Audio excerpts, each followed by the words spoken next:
Shalom, perkenalkan nama saya Mirna Merianti Sanak, Prodi Pendidikan Kristen Anak Usia Dini, kelas D semester 2. Saya dari kampus Institut Agama Kristen Negeri Kupang. Baik, di sini saya akan menjelaskan materi mengenai metode penelitian pada mata kuliah Psikologi Perkembangan 1.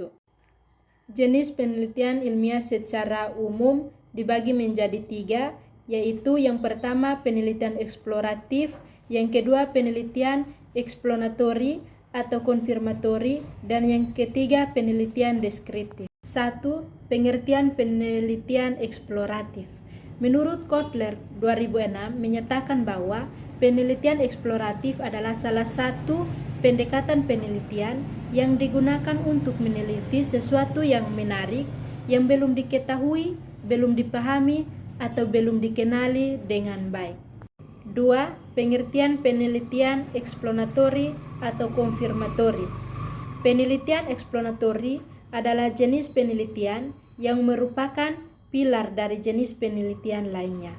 Sebelum memulai penelitian untuk penelitian berikutnya, kita harus selalu melakukan penelitian penjelasan terlebih dahulu, karena tanpa penelitian tidak akan lengkap atau tidak akan efisien. Melalui penelitian eksploratori ini dapat diketahui bagaimana korelasi antara dua atau lebih variabel, baik pola, arah, sifat, bentuk, maupun kekuatan hubungannya. 3. Pengertian penelitian deskriptif.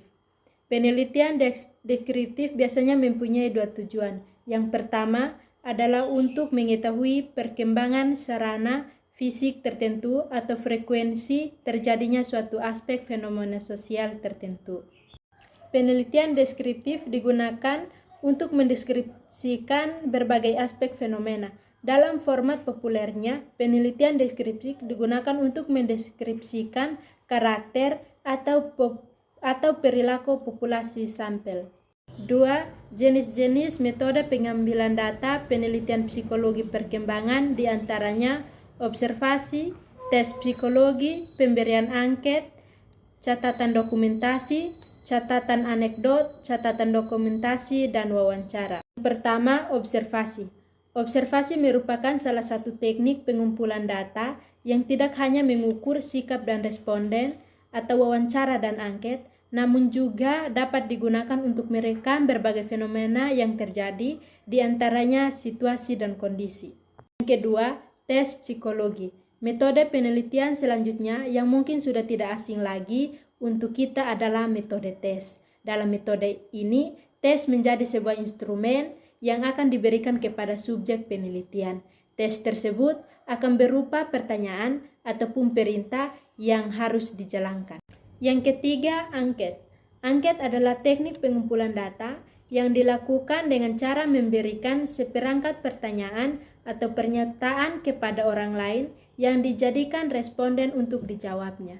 Meskipun tidak terlihat mudah, teknik pengumpulan data melalui angket cukup sulit dilakukan jika respondennya cukup besar dan tersebar di berbagai wilayahnya. Yang keempat, catatan anekdot.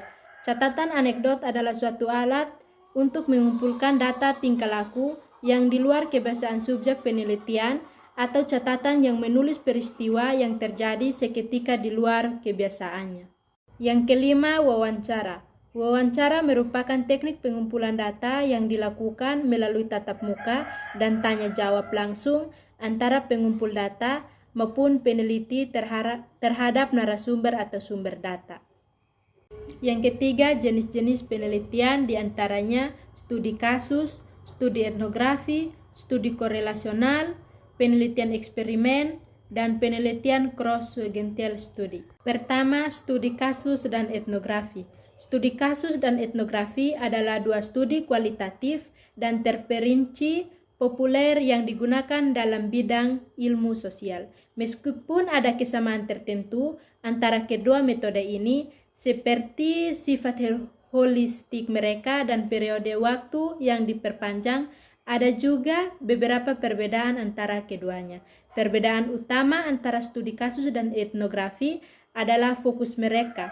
Etnografi bertujuan untuk mengeksplorasi fenomena budaya, sedangkan studi kasus bertujuan untuk menggambarkan sifat fenomena melalui penyelidikan rinci kasus individu.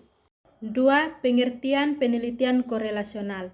Penelitian korelasional adalah jenis penelitian non-eksperimental yang senantiasa dilakukan dengan mengukur dua variabel dan menilai hubungan statistik, yaitu korelasi, di mana di antara kedua variabel tersebut dengan sedikit atau tidak ada upaya untuk mengendalikan variabel asing atau variabel ekstraneus. Yang ketiga, pengertian penelitian eksperimen. Hakikat penelitian eksperimen adalah meneliti pengaruh perlakuan terhadap perilaku yang timbul sebagai akibat perlakuan. Yang keempat, penelitian cross-seksional. Cross-seksional adalah penelitian yang pada saat melakukan desain penghimpunan data dilaksanakan pada satu waktu. Bila dilihat dari kejadian yang sedang diteliti, maka penghimpunan data dilaksanakan dalam satu waktu. Cross-seksional memiliki fungsi kegunaan untuk menjabarkan status kejadian atau keterkaitan kejadian dalam satu waktu. Sekian presentasi dari saya. Jangan lupa like, comment, and subscribe. Terima kasih. Shalom.